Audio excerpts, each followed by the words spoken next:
Hello and welcome to Leveraging AI. This is Isar Metis, your host. In today's show, we're going to talk about a question that a lot of people are asking themselves.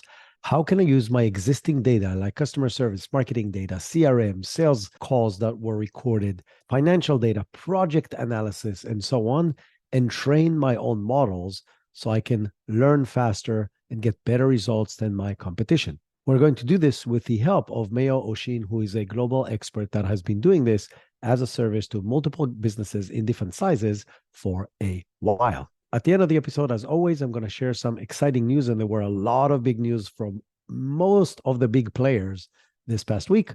But for now, let's dive into the conversation on how you can train AI models on the data that you currently own to gain business benefits. In the next few years, AI technology will change our world dramatically.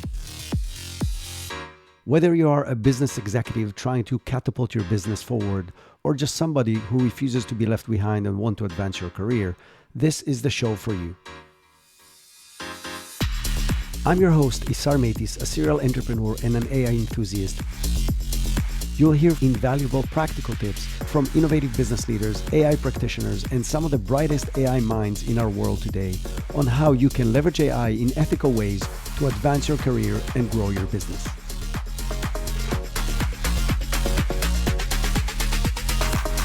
Hello and welcome to Leveraging AI, the podcast that shares practical, ethical ways to leverage AI to improve efficiency, grow your business, and advance your career. This is Isar Metis, your host, and I've got a special episode for you today. You know, one of the big promises of AI is getting us better results in business and higher efficiencies and so on. But the biggest promise is allowing businesses to leverage their existing data, stuff that they've collected through the years on any kind of data, in order to build their own models to get higher efficiencies, grow their business, and so on. And the problem with that is that, and that's a question I get asked a lot. Like, a lot of people ask me, how do I do that? How do I go about leveraging the data that I have today of CRM, customer service, marketing data, sales data, etc., in order to get better results? And while I don't necessarily not an expert on this topic, our guest today, Mayo Oshin, is an expert on that. So Mayo has been involved in this world of AI and developing these capabilities around it for a while. He's been one of the first contributors to LangChain, which is the platform that everybody's using to connect different AI systems to one another. He has helped companies, large and small, to do these processes and implement AI, as well as leveraging their models, anything from small businesses to large giants like PwC. He's currently the founder and the CEO of CNI Analytics, where this is what he does. He helps companies.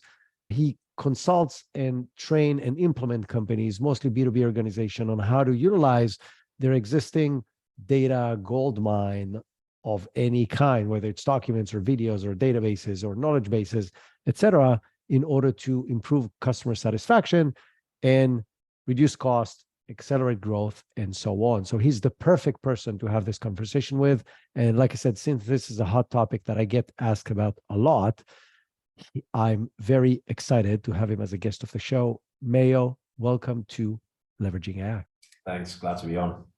Mayo, let's start with people who don't really know what to do with this. Okay, they hear about this concept that they can use their data, but they're not sure exactly how. Can you give us some examples, some use cases from clients that you've been working with or that have implemented this, on how people are using their existing data and building AI models on top of that to gain business benefits?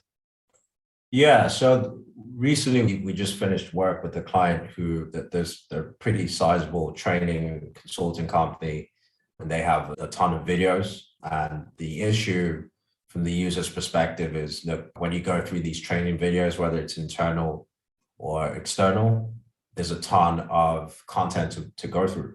And so a lot of times people give up. They don't even complete the training program, or they just don't get the full value of what they paid for. So the task was to improve retention, to improve satisfaction, and potentially basically add more value to what the users paid for. How do we do that? We took the videos, And each modules typically has videos, has PDFs and other exercises and all these other things, and transform that into a user interface like ChatGPT, where the user can ask questions and have references where they can click, and it would send them to the point in the video where they can continue to watch. So imagine, instead of going through all the videos and watching one by one, you can ask a question and then it provides an answer based on the content and also a source of reference to where that video came from. Another use case would be a legal firm, one that draft tons of agreements, so maybe loan agreements and all kinds of incorporation agreements. And that's something they would have to do manually all the time. And then they want to effectively get to the place where the task was to automate that process, so that when another inquiry comes from the client, then the AI generates a draft of the agreement, and then a senior lawyer can step in and effectively review that. And so, yeah, those are two use cases, but there's many others with PDF documents, databases, customer analytics, support documents. There's a lot that can be done. So as we talk, I can reveal more use cases as well. So I love the two examples you gave, because I think we can generalize on both of them. One of them is more on video kind of content for any purpose, whether it's for training, for marketing, and so on. It becomes a lot more impactful if you can easily find content within those videos. So not just categorically, these videos are about this topic, but in minute 13 and 52 seconds, we cover this very specific topic. So now you can watch 30 seconds or 3 minutes instead of an hour and get exactly the answers that you need. This is good, obviously, for marketing, for customer service, for training, for any place where you have video content that now can be cataloged, not to the content of the video, but to the content of every second of the video, and then can be chopped off to a much more useful, to many more use cases than just the content, the long form content. So that's one example. The other example, if we generalize it, you have an existing set of documents that you need to continue generating similar documents that are not exactly the same. Instead of starting from scratch or even starting with a template, you can start with something that is already adapted to the outcome that you need, the specific client, the specific case, the specific scenario, the specific market, like whatever the case may be. The AI knows how to take that quote unquote template, adapt it to whatever the scenario is, and now give you a very mature starting point, saving you a lot of time. So I think both of these use cases are relevant to a very large number of businesses, and hence I love the fact that you pick these two examples. The next question that I think most people have is, what do I do? How do I get started? Like, I'm a CEO of a company, or I'm in a leadership position, or I'm in charge of implementing AI at my business, and we have a lot of data, and a lot of companies say we don't have any data. That's usually not true, because even if you have a CRM that's been running for 3 years, I guess you have a lot of data. You have marketing automation tools, you have a lot of data. So anything that you have in the company, any Google Docs that you have with interactions with different clients, it's data that you can use in order to train these models to get efficiencies. But the question I think most people ask is, okay, let's assume I understand I have all these data. What are the steps? What do I need to do to go from having that data to having a tool that can either be used internally or be customer facing? Yeah, so I think, speaking to leadership, the first question is, what's your goal here? And the reason for that is, if that's not clear and it's just jumping on a trend or just trying to just be reactive to competitors doing things, then you might not get full buy-in from everyone in your team. They might get excited in the beginning and give up maybe when they start to see results and not as they expected it to be. So I think it's about clarifying that goal. And to clarify that goal, thinking first and foremost about what is the business outcome. Is it that you want to improve retention of customers? Do you want to strengthen your brand? Where can it potentially show up in your income statement, for example, so that you can point to something tangible as the project goes on that the stakeholders would buy into? Because if it's just a case of, oh, this is going to help us, that's too big. If it's a case of here's how this could potentially cut support costs by 20% and improve our gross margin, then that becomes a lot more interesting to other stakeholders as well. So I think that the clarity of that goal is very important. Ultimately, all you're doing is replacing the manual task that a human being would do with a machine. And so that's all that's being done here to make it more efficient and more scalable. And so once that's clarity is there, then the next step is, okay, what data do we currently have? What have we, if you're in any type of business, even if you're a brick and mortar business, you have been collecting valuable data. It could just be email addresses. It could be the demographics of your customer. It could just be a process that you have going on internally. That's a form of data that could assist with that. And the best way to think about data is think of it like a table. And one side you have, let's say, structured and unstructured. And then you also have your proprietary and non-proprietary. So proprietary data is obvious. This is things in-house, that you don't share with the public. Only your staff or stakeholders know this information. It could be data about your company or customers or research that you've done in your industry. The non-proprietary data is typically stuff open to the public or you will share with customers. This can include stuff on your website. Maybe you have other public stuff or stuff you shared in conferences or speeches. Anything public will be in the non-proprietary quadrant.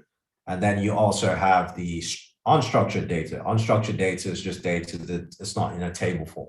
So anything that's PDFs, like I gave the legal drafting example, docs, anything that can be put in that kind of unstructured form. And then your structured data is more like tabular stuff. This is your CSV, your databases, and so on. So you can see in there's 4 quadrants, you can have combinations, proprietary database, for example, you can have non-proprietary PDF. And so if you're able to then figure out, okay, where's the valuable data here and see where they fit in this quadrant, that's another case. And the use case of that, which I didn't mention in the first portion of this, was an example where I built a chatbot to analyze Tesla's annual reports over the past 3 years. And so this was a case of going through SEC filings and passing through and extracting tables because it contains the financial statements.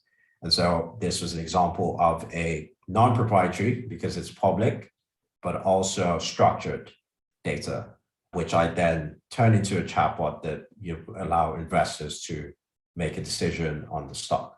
So that would be the next phase, is about uncovering the data you have. Once that's done, it's about cleaning the data, because a lot of times companies don't think about, or they're starting to think about data, but they didn't start off thinking about data. So it's a whole digital transformation process to basically start to curate this data in a way that's usable. And so there's a whole process of getting the buy-in from employees to make sure they fill in certain things. And then your IT team to make sure they centralize the data in a particular place. And then there's the cleaning of the data, making sure it's a consistent format that can be used. So that would be the first phase. Can you explain what cleaning means? I think it could mean different things for different people. And obviously from your perspective as somebody who implements this, it means something very specific. Yeah, for example, you can have maybe one PDF. So a company can have maybe 1,000 PDFs and half of them are scanned. The other half are just text PDFs. And now the scanned PDFs are harder to deal with because when you do OCR and all that kind of stuff, it can end up with special symbols or whatever. Or a lot of times companies do save documents that are corrupted. Those are then difficult to deal with. Then there's also the structure of the data. How has it been saved? Maybe they've got a database, but then it's all over the place. It's not really structured in a consistent way. Maybe the names or the way different things are named are different, or they mean different things. So all these things basically make it difficult to just extract the data out of the gate without some sort of a way of making sure everything's clean, restructured, and then ready for training with the AI. Interesting. Okay. Question about this. Is this a process? Because this sounds like a very technical process that you need to know what you're doing. Is that something that typically company like yours would do, or is that something the organization themselves needs to do ahead of time, or is it a mix of both? You mean a mix of whether it's I mean, internal? is it something you would come in, look at the data, say, okay, guys, you need to do this and that, work on this for a week, call me when it's done? That's, to me, the mix of the two. It's up to some companies have the resources in-house to do this kind of data restructuring and cleaning. There is a point though where the person who's going to be in charge of training the AI model will probably want to be involved just to make sure that it's in the format that would work best for training the model. But ultimately, most companies don't have that in-house capability to do the restructuring and the cleaning. Okay. So what's the next step? So now I have a clean set of data. What's the next step? Okay, we're moving now to actually training the model. Okay. So once the data is being cleaned, then the next step here is, okay, we want to decide on how we want to present this to the end user. Obviously, this would have been discussed initially, but the next process is actually building this out. So usually, typically, there's a UI. The process of that begins, but then at the same time, there's what's known as ingestion. Typically, with my company, my two teams work simultaneously. The UI team is working on the front end, and then the back end ML team is working on this ingestion. So what's ingestion? Ingestion is just taking all the documents, transforming it into a format that the computer can understand, because the computer doesn't understand text. So we need to transform it into numbers so that we can perform different calculations on it down the line, which I'll explain. Then we store these numbers in a special database called a vector store. And this place will basically house your data, but this data would also have associated numbers for those data. These are typically in chunks because it makes it easier to perform what's known as retrieval, which I'll speak on in a second. And so what happens is when the user asks a question, like, for example, let's say we did ingestion on, give me a book you recently read. I'm reading AI for marketing right now. Okay. And so let's say in the book, there was a question about, there was a part of the book where you wanted to ask a question like, okay, what is a good AI marketing strategy for a small business? And so what happens is if you ask that question to Google or a typical search engine, what it does is it performs what's known as a keyword search. It's going to look for keywords, similar keywords, and it's going to return back results that have those similar keywords. But what the ingestion process does is it effectively allows you to search by meaning, by semantic search. So it's going to look at the context of the question you're asking, and then it's going to look at what we quote unquote turned into numbers or that initial ingestion phase, and then retrieve the relevant chunks of your book that are associated or semantically similar to the question.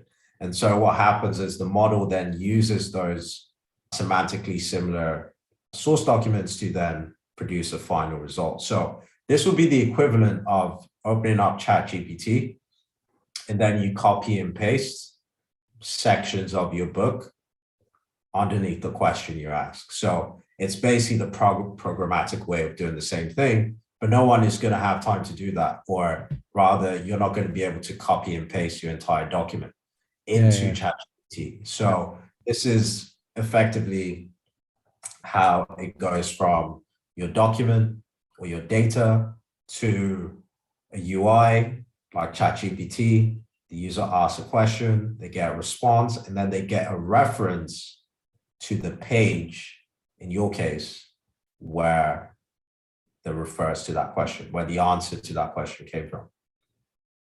Okay, so I want to do a quick summary and then ask a bunch of follow-up questions. So you said, first of all, start with a goal. And I agree with that 100%. At the end of the day, you're trying to solve a business problem or to advance a business So start with a goal. What is this supposed to help us do? Either reducing a pain or increasing a potential of something that has a potential we couldn't do before. Then you said, define the quadrants of the data. Is it structured or unstructured? Is it Right. proprietary or non-proprietary? And this is one of my follow-up questions in a minute. Then you said, okay, go collect the data, clean the data. And we talked a little bit about that is train the model, define the user interface, meaning how is that going to be engaged with, and then do the ingestion process in order to get the data into the actual structure so you can then ask it those questions. So this is more or less the process. A few questions. Question number one is the whole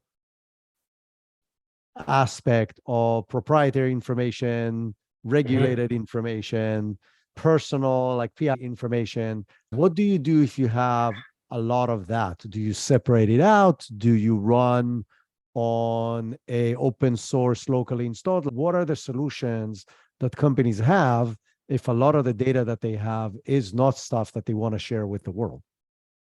Yeah, I think you basically touched on the key ones. I think this is where you have a choice as a company to choose between out of the box, powerful, accurate, closed model like OpenAI versus an open source model that's not being widely tested and will require its own infrastructure and deployment and its own support. And so the company needs to think about two things. What resources do we already have in-house? If we don't have those resources, what is our budget to get someone who can do this? And so I'll start with the closed one because that's what everyone's familiar with.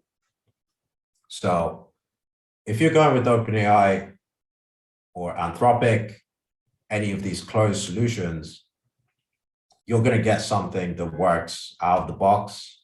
It's going to perform really well. It's going to be a very good proof of concept if you're just trying to get buy-in from stakeholders, and you're probably going to be relatively happy with the results. It's just an API that your developers can connect to, and you get decent results. Now, the OpenAI recently has released reports, privacy policy documentation, just reassuring enterprises, look, we're not going to touch your data, and so on and so forth. Now, whether you believe them or not, that's a different question. Same question if you believe Microsoft or not. If your company's comfortable with Microsoft, then I'd say, why not? It's all within the same family anyway.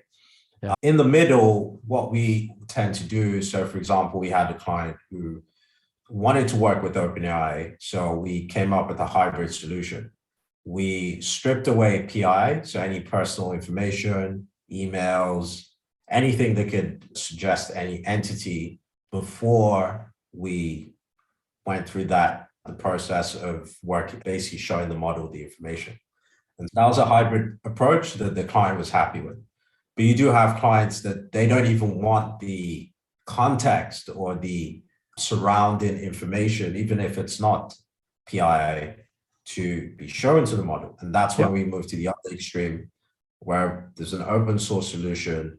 You find one of these up and coming models. You have one called MPT by Mosaic, Llama 2. There's another one called Falcon. And you essentially deploy one of these models.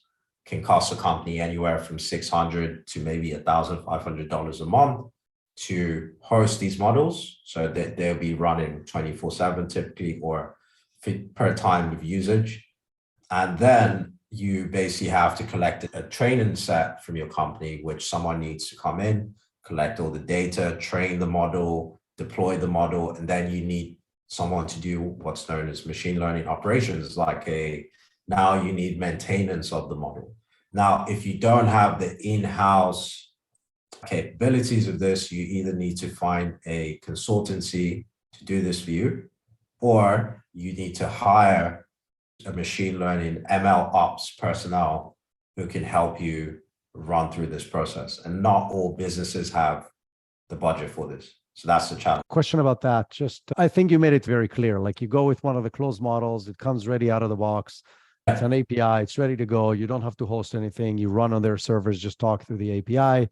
It's easy to deploy, it's easy to maintain, but you're taking some level of risk of where that data is going versus I'm not willing to take any risk. I'm going to run the model locally. That means I need some kind of tech infrastructure in order to do this, which needs to be set up and maintained, which costs money.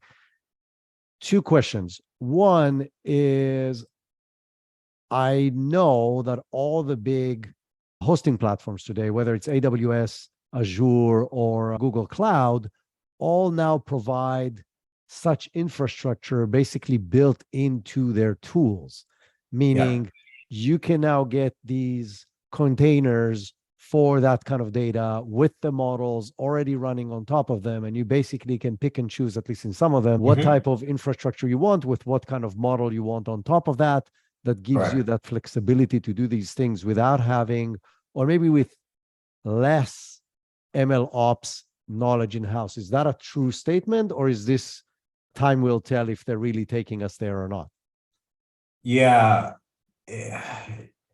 You would still need someone. You still need someone to do the training. You still need someone to collect the data, to process the data, to make sure it's ready. If you don't get the training set properly done, then the results are going to not be great. But again, because these models are not as strong as the closed models, so you need to make sure that everything is done really well. Okay. And so you still need that machine learning personnel, in my opinion, anyway, or a consultancy that can help you set up the whole thing. Second question, that is more of a balance question. So now I have a set of data that I give, let's take ChatGPT as an example, because that and probably Claude 2 are the two most advanced models out there today.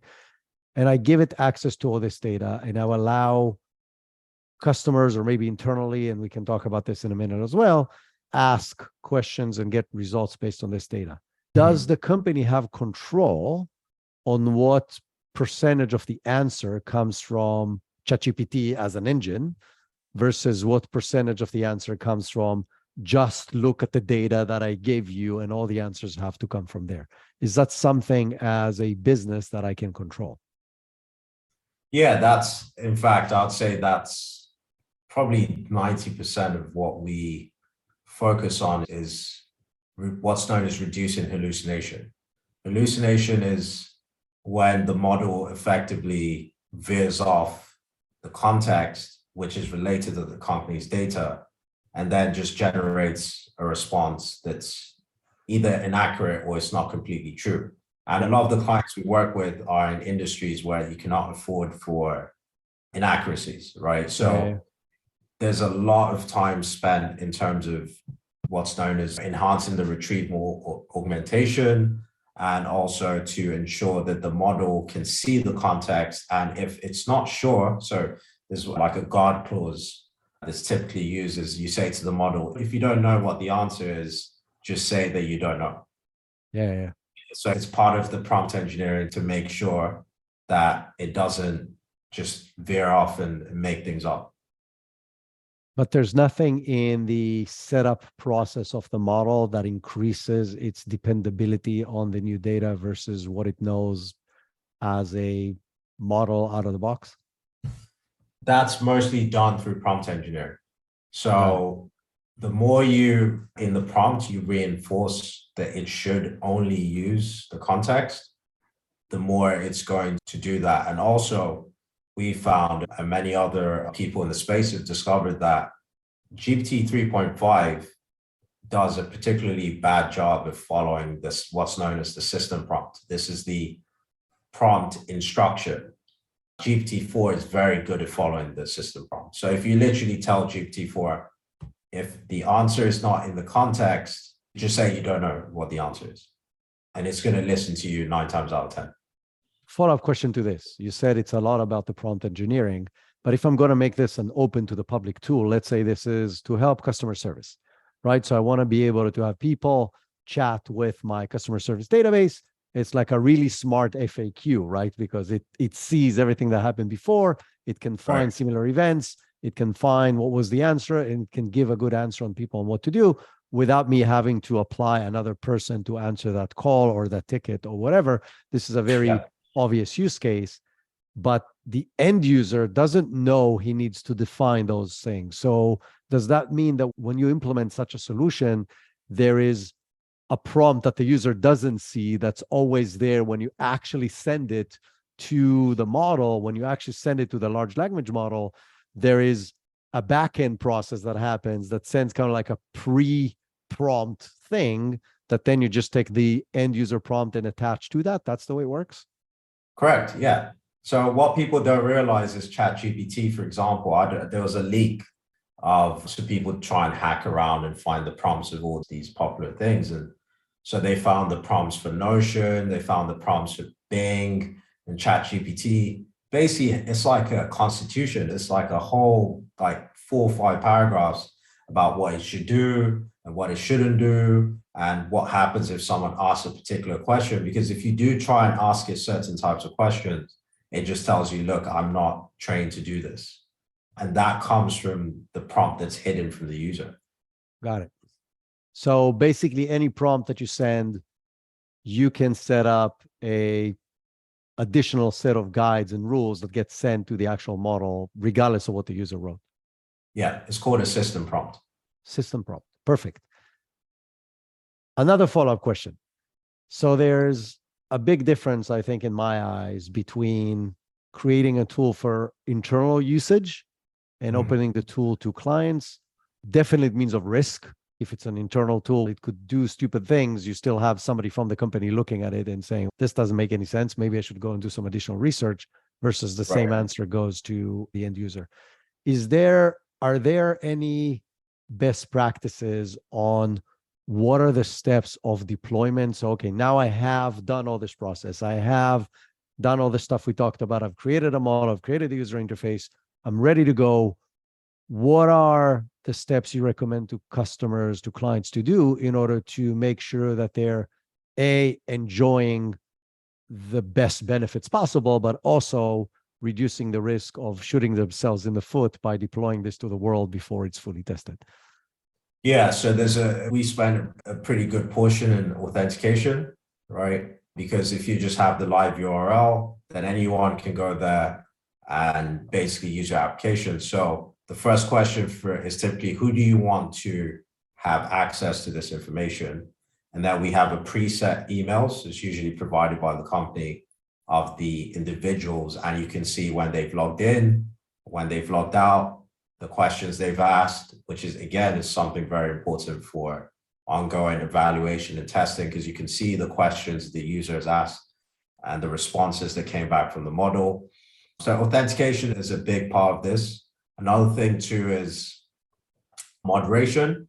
So if you have users asking inappropriate questions, they get flagged, right? And eventually you can blacklist them, right? So you can actually block them from asking questions. Another measure is known as rate limiting. You don't want a situation where someone just keeps spamming questions, either themselves or using some sort of a bot, which will cost you a lot of money and cause your system to crash, right? So again, there's rate limit mechanisms in place. So those are the 3 typical things that are done so that from a security point of view, at least the authentication is in place and you don't have randomers who can just use the application. Interesting. Okay, so my next question is, how do you measure the success of these things? Because I go back to what you started with. I'm like, okay, I defined a goal. That goal hopefully has like a success criteria, right? I want to improve my customer service efficiency by 20%. That means that I can either spend 20% less money answering the same number of customer service calls, or I can do 20% more with the same amount of resources that I have. Doesn't matter. How do you go back and measure what's the action? And again, I go back to this problem that I just mentioned. There's 5 other moving things that are happening at the same time, right? I've hired more people. We've upgraded our ticketing system. Is there a good way to measure the actual benefit and impact on the business of deploying such tools that are quote unquote embedded into the actual solution so I can track what it's actually doing from a business performance perspective. So this is like also part of the prelim process would involve the client providing what we'll call an evaluation data set. So what this is essentially is, what is a typical question being asked and what is a satisfactory answer for the end user. And so what the goal is here effectively is, if we can replicate what a human being would respond like with 80% or more accuracy, then you can deduce from that the amount of support you can cut down. So we start with the data set provided by the client's evaluation data set. And a huge part of the process is, how do we keep optimizing this model to get closer and closer to what the client considers to be a good result? So in the case with the training company, they already knew the material inside out. They already knew what would constitute the typical questions that the users would ask and the answers they were expecting. And they knew the cost of having a coach or some other support person manually provide those answers. And so when we hit those goals, for them, it was like, oh, wow, this is essentially automated what a human being would do. So there has to be a benchmark in the evaluation process or in the prelim process from which the client or the company can look at and say, if we can replicate these answers, then we can automate the cost and effectively grow our business. Interesting. So basically, you set the benchmark up front to the level that it needs to perform at, knowing that if you hit that level, that's the level of savings or growth opportunity that you're generating on the other end.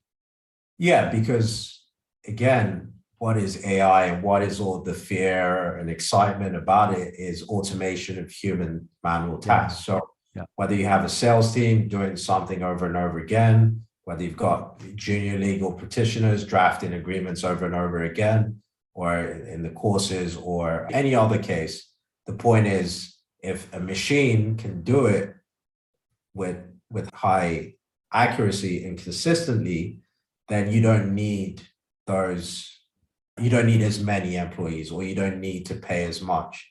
And you can do the maths on the machine, because I think OpenAI charges, depending on the model, but you're looking at anywhere from approximately $0.04 per, I think it's 1,000 tokens, which is 750 words.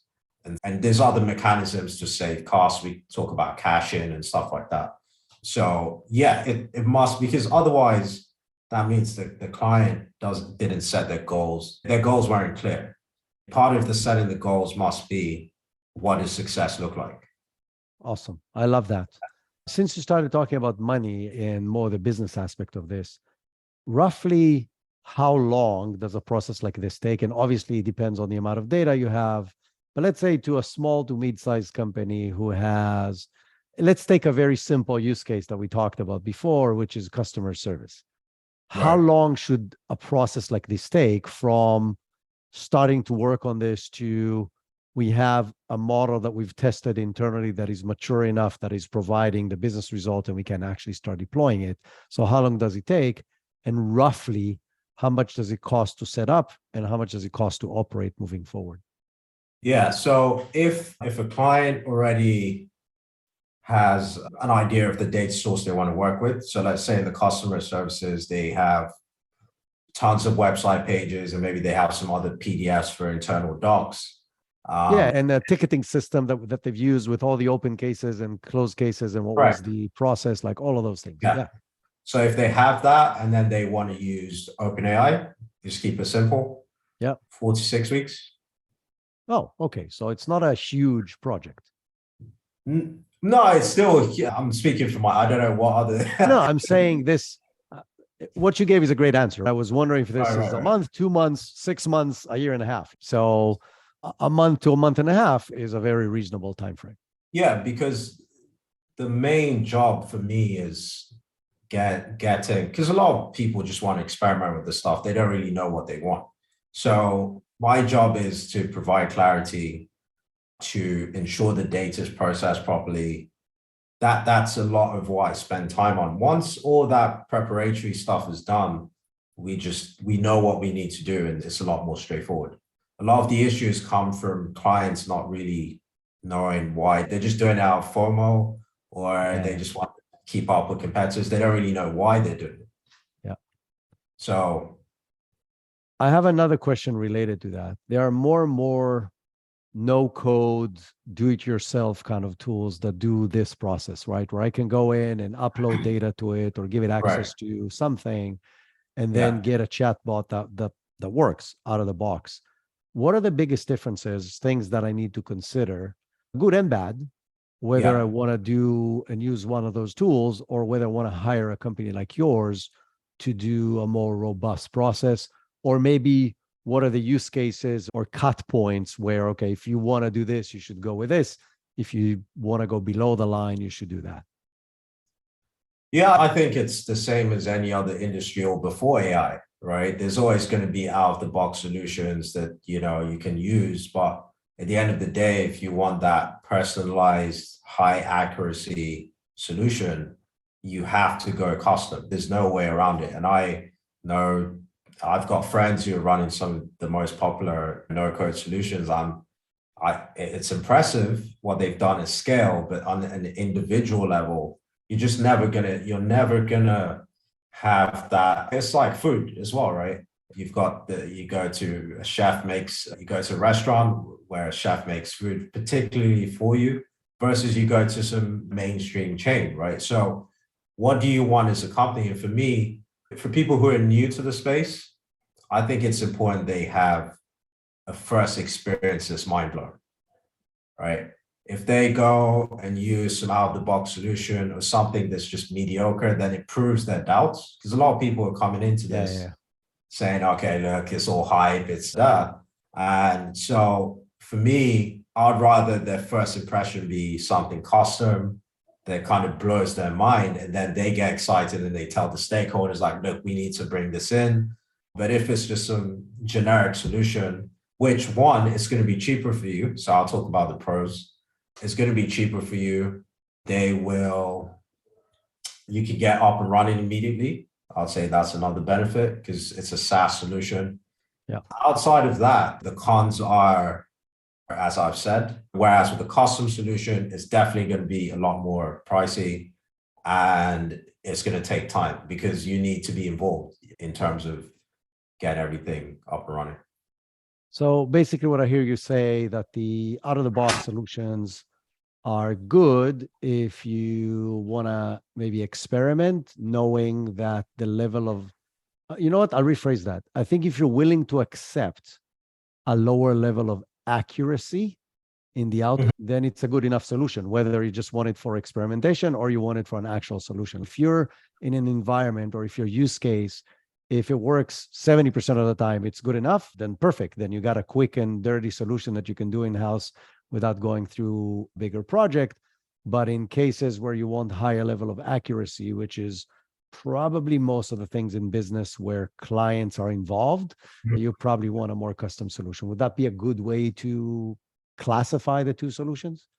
Yeah, I would not even say it's up to 70%. I'm not saying this because I'm pro my stuff, but it's closer to 50%. And also your options are limited. They focus more on simple stuff like PDFs, maybe what else, a website, stuff like that. It's more straightforward. Once you start wanting certain requirements, maybe you've got some other types of your database, or you've got some other types of quirks. You don't want certain names to show up, certain emails to show up. Maybe you want it to be in a particular design, for example. Maybe you want to, and a big one for a lot of clients is they want to be able to see the chat conversations of users and have control, basically. If you want more control, then I think that's the way to go. It's yours, it's your IP, you can do what you want. Last business question of this, we said it's about 4 to 6 weeks. How much are we talking about budget-wise that a company needs to be able to prep in order to say, okay, let's take this first step and see where it goes? Yeah, so on the lower end, you're looking at 5 to 10. Okay. That's just a basic plan. You can just imagine it as a lot of the stuff. It's similar to ChatGPT, but it's trained on typically PDFs and stuff that's from a data processing point of view, it's not too crazy. But then you do get your own application, effectively, authentication, all that kind of stuff. 10 to 20 is where you're starting to look at, you're more interested in a combination of two things. You're working with things like databases, APIs, things that are just a bit more complex that require more security measures. You're wanting to place a little more emphasis on accuracy. So the basic one is just more, okay, building the solution for you. It's done, it's good. But then if you want to go from good to better, then you're looking at, okay, we need some sort of way to improve this.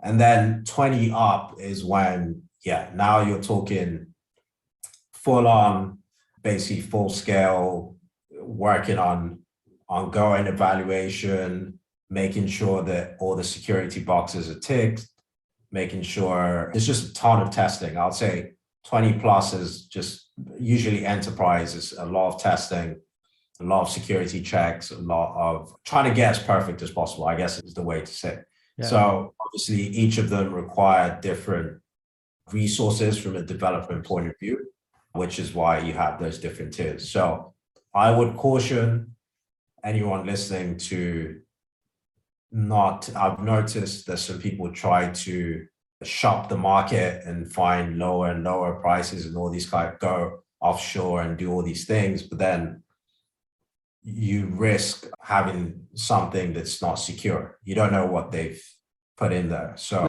be careful with that. I think it's very simple, right? You gotta think about what is the level of risk that this can put you in, right? If this is an internal tool that's going to be an assisting something, okay, you can take some bigger risks and then maybe invest a little less upfront. If this is going to be basically allowing your customers to query your company in order to impact large business processes, whether it's sales, whether it's marketing, whether it's customer service, the future of your business depends on this thing working perfectly. And hence you just gotta define how much budget you're willing to put into this. And at the end of the day, I think if this thing works, if you applied it to the right problem, the ROI should be very easy to prove. So let's say you invested $100,000 in this, but it's going to save you $1.5 million in manpower in year one, or it's going to make you $10 more million on top line in year one. It's a no-brainer. It's a very easy investment to make. And so I think it goes back, and I love that we went for full circle. It goes back to picking the right goal in where investing in building the right solution will yield a high enough ROI to make this a very easy business decision. Yeah, that's exactly it. Because again, I will say, as I said before, who are you replacing? Okay, let's say in the case of a private equity firm, you manage to replace 2 financial analysts. How much would that have cost you? Yeah, we were talking about at least $200,000. So $200,000 versus the price range we're talking about, I think, again, like you said, it's investment. Awesome. Mayo, this was great. I think we covered a lot of stuff and we managed to do this without going too technical. So I think it's still a great conversation for any business person who's considering this and now can just go and understand the process and the steps and the pros and cons. And we talked about really a lot of stuff. I really appreciate you taking the time and sharing your information. If people want to follow you, learn from you, work with you, what are the best ways for them to connect with you? Yeah, so my website is SIENAI.com. So that's SIENAI analytics.com. That's the consulting website. I'm on Twitter as well. So at MAYOWAOSHIN. So I'm pretty active on Twitter. I share the latest things I come across. I also recently launched a newsletter for leaders interested in building AI chatbots, which I think is our scene as well. Those are the 3 main ways. I'm also on LinkedIn as well, if you want to say hi. So yeah, I'll be happy to even provide just general strategy if that's something that you're interested in for your business, I also offer consulting for that as well. So just AI strategy and how to set that up as well. It's a very exciting time. I know it can be overwhelming to know where to get started. So that's what I try and do, simplify the stuff and take the noise away. Awesome. Thank you so much. This was really valuable. I appreciate your time and thank you for joining us. Awesome. Thank you.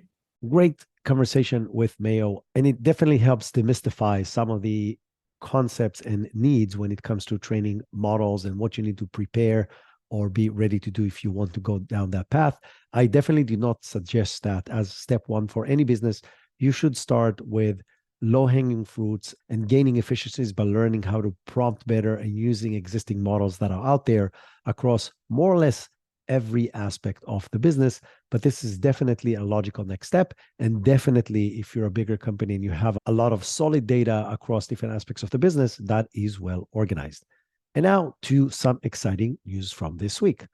As in previous weeks, and specifically last week, there were a lot of really important big news. So I'll try to go through them quickly, but I will also add in the show notes additional news that did not make the cut. So they're still big news, but they're not important enough for me to share through the recording of the podcast, but there will be links if you want to find out more. And we'll start with government regulations. Two senators, bipartisan, Blumenthal and Holloway, are planning to introduce comprehensive AI regulatory framework.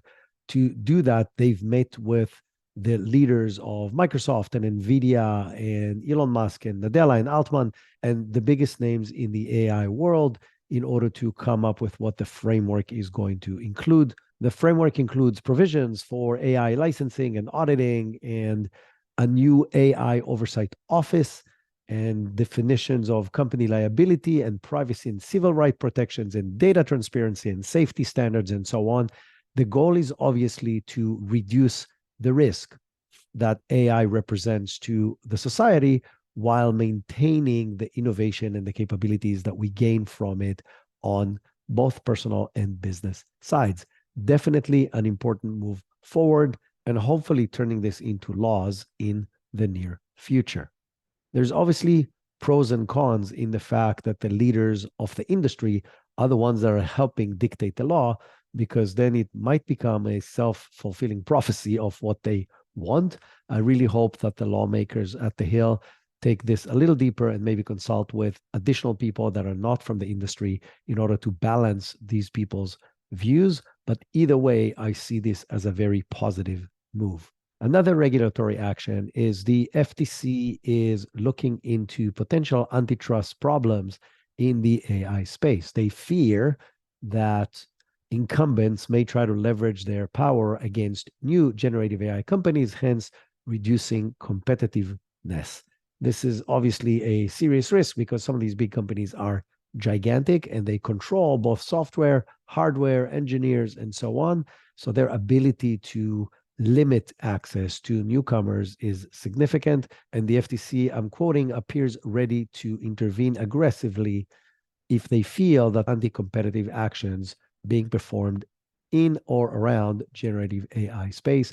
This is already problematic if we are combining it with the previous piece of news, because just the fact that some of these large companies that has already violated multiple laws are now helping to write the new laws that will prevent from new companies doing the stuff that they did in order to train their models is already a problem. I see that as a positive move, and I really hope that we'll be able to see a full ecosystem flourishing, including smaller startups, etc., that can compete with the bigger players, at least in niche specific markets or specific subjects. A few huge companies have released information about new AI capabilities in this past week. One of them is Salesforce. Salesforce Dreamforce conference happened this past week. And on September 12th, they introduced Einstein Copilot. Back in March, Salesforce introduced Einstein GPT, which was a smaller version of that, which allows users to use GPT capabilities to write and create content. But the idea behind Einstein Copilot is the ability to basically perform and query anything within Salesforce in natural language. As an example, a salesperson in a company can use this to research new accounts or newer customers or a customer representative can look back and see what were results of similar cases of previous customers, or a product manager can create a storefront for a new product that he or she wants to launch. Really, for almost any action within the Salesforce world, instead of the users having to ask questions from other people in the company on how to do that, or have to know all the set of clicks and menus that they have to go through in order to find the right buttons, set the right queries, etc., they'll be able to just ask for what they're looking for and generate whatever they need in a natural language while conversing with the Salesforce Copilot. They also added what they call the Einstein trust layer with two goals. One is to reduce AI hallucinations and false responses, and also for data security. In addition, they've announced Einstein for Developers, which is a coding tool built exclusively for the Salesforce specific coding languages, meaning developing new capabilities within Salesforce will become significantly more efficient. My take on this is it's not surprising. Again, it continues a trend that we've seen from Salesforce and that we'll see from every other large software provider. Otherwise, they will lose market share to the competition that will offer these kind of capabilities. And to prove my point, Ernst & Young, also known as EY, just announced that they have invested $1.4 billion in developing their own large language model and AI platform.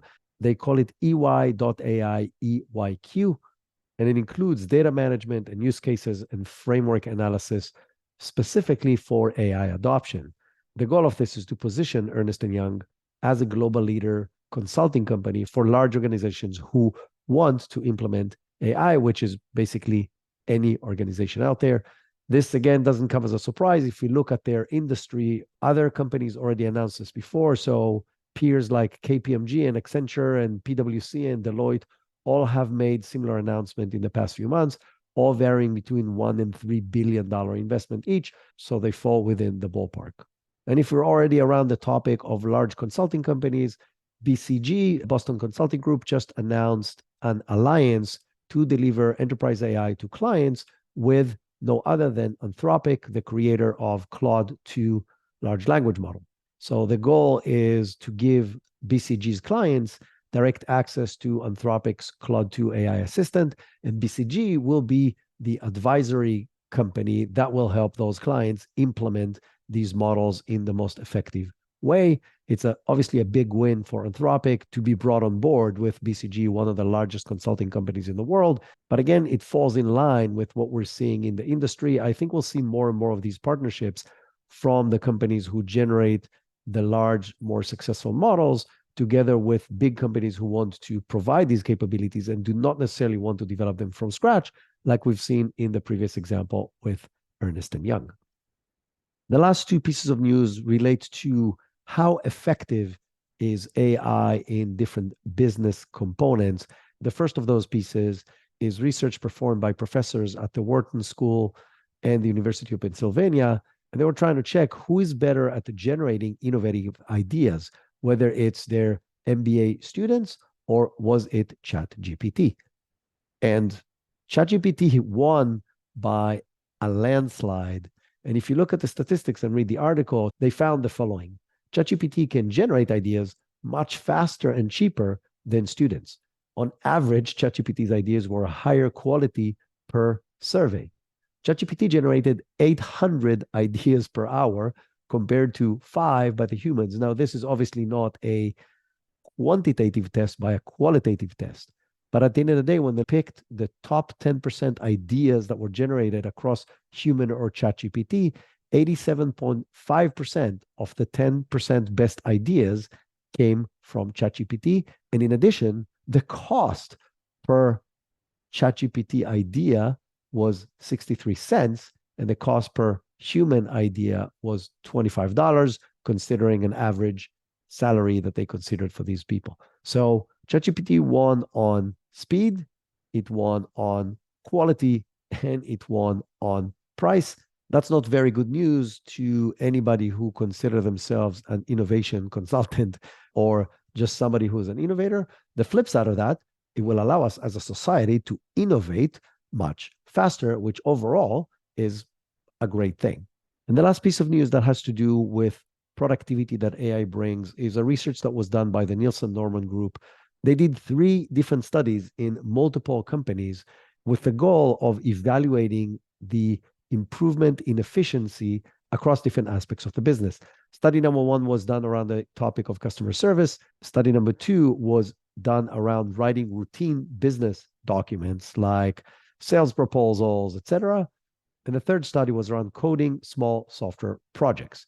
The findings were not surprising, knowing that it's going to be more efficient with AI versus without AI, but the numbers are pretty astonishing. On average, the productivity across these projects was 66% higher using AI versus not using AI. Also with a very big spread. Customer service only gained 13.8% improvement in answering inquiries per hour, which is what they were checking. Writing business documents, on the other hand, saw a 59% increase in efficiency in creating documents per hour. And writing code saw 126% improvement when what they were measuring is how many tasks can a programmer complete per week. That more than doubled while using AI compared to not using AI. What does that tell us? Well, if you can improve the efficiency of things across your business by 50, 60% or 100%, but let's take the average of 66%, one of two things can happen.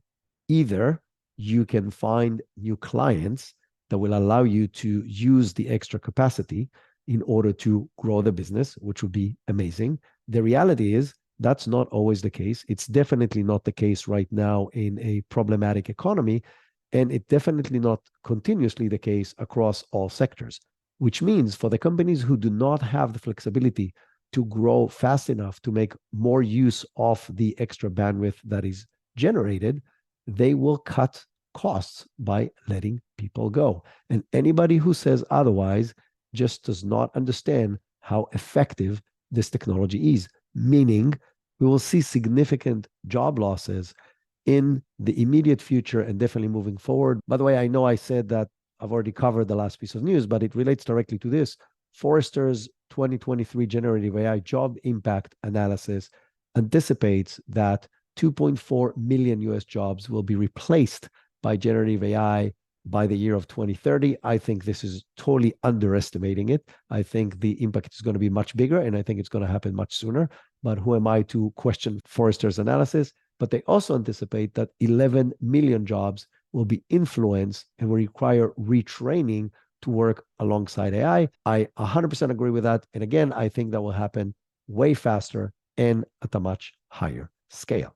The good news is, if you're listening to this podcast, it means you're one of the people that actually cares, that understand this, that the world we know today in business is changing and changing fast. You understand you need to acquire new skills in order to learn how to work with AI in order to become more efficient, which means you have a much higher likelihood of staying ahead of the curve, keeping your job, or maybe even starting your own company or a better job within your company because you will have those skills. That's it for this week. Have an amazing week. Explore AI. Share what you find with the world. Share it with me on LinkedIn and have an amazing week.